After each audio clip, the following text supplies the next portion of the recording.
Idukki എല്ലക്കൽ Mullakkanam road നിർമ്മാണം വൈകിപ്പിക്കുന്നതിനെതിരെ road സംരക്ഷണ സമിതിയുടെ നേതൃത്വത്തിൽ തെക്കിൻകാനത്ത് റോഡ് ഉപരോധിച്ചു. യാത്രാ ദുരിതം നേരിടുന്ന മുല്ലക്കാനം സാൻജോ കോളേജിലെ വിദ്യാർത്ഥികളും പ്രതിഷേധത്തിന്റെ ഭാഗമായി.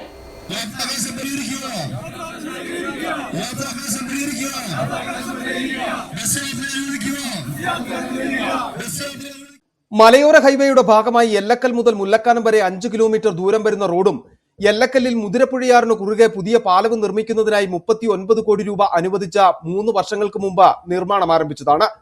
2 വർഷത്തിനുള്ളിൽ തീരേണ്ട നിർമ്മാണം 3 വർഷം പിന്നിട്ടിട്ടും തീരാത്ത സാഹചര്യത്തിലാണ് മുല്ലക്കാനം എല്ലക്കല്ല് റോഡ് സംരക്ഷണ സമിതി രൂപീകരിച്ച് പ്രത്യക്ഷ സമരപരിപാടികൾ ആസൂത്രണം ചെയ്തത്. അതിന്റെ 1ാം ഘട്ടമായാണ് തേക്കിൻകാനം ജംഗ്ഷനിൽ ഉപരോധ സമരം സംഘടിപ്പിച്ചത്.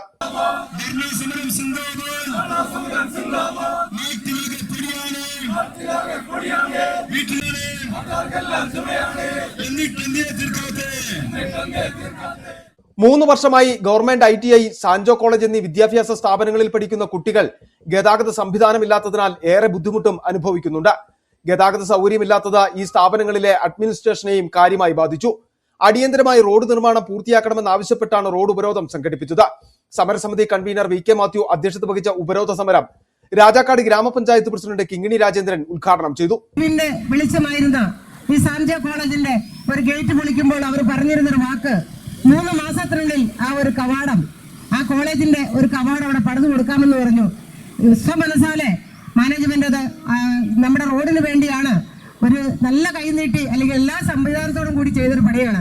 പക്ഷെ അത് മാത്രമല്ല, 3 വർഷക്കാലമായി റോഡ് പൊളിച്ചതിന് ശേഷം കൊച്ചു കുട്ടികളെ അംഗൻവാടിയിൽ വിടാന്, അതുപോലെ തന്നെ ഹോസ്പിറ്റലിൽ പോകുന്നതിന്, ദൈനംദിന കാര്യങ്ങൾക്ക് ഏറ്റവും ബുദ്ധിമുട്ട് അനുഭവിക്കുന്ന ഒരു വിഭാഗമായി മാറിയിരിക്കുന്നു എല്ലക്കൽ മുതൽ മുല്ലക്കാനം അല്ലെങ്കിൽ രാജാക്കാട് വരുന്നതിനുള്ള ആളുകൾ. അവരുടെ സങ്കടവും ഇതെല്ലാം നമ്മൾ കണ്ടുകൊണ്ടാണ് ഇരുന്നത്. ടെക്നിക്കൽ പരമായി എന്തെങ്കിലും തടസ്സങ്ങൾ ഉണ്ടായെങ്കിൽ സർക്കാർ തന്നെ അത് മുന്നിട്ട് നടത്തേണ്ടതായിരുന്നു.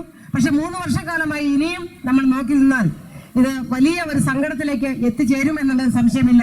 രാജാക്കാട് പഞ്ചായത്ത് വൈസ് പ്രസിഡന്റ് ബെന്നി പാലക്കാട്ട് സ്വാഗതവും സമിതി കൺവീനർ ബാബു കൊച്ചുപുര നന്ദിയും രേഖപ്പെടുത്തി. നെടുങ്കണ്ടം ബ്ലോക്ക് പഞ്ചായത്ത് അംഗം Bibin C. Augustine, Adimali block panchayat അംഗം TM രതീഷ, സമിതി രക്ഷാധികാരി ഫാദർ ജോബിൻ പേണാട്ടുകുന്നേൽ, ജോസ് വട്ടോത്ത്, ജോഷി കന്യാക്കുഴി, ബാബു വെട്ടിക്കാട്ട്, അജയൻ മാടപ്പള്ളിൽ എന്നിവർ പ്രസംഗിച്ചു. City vision, Rajakkad.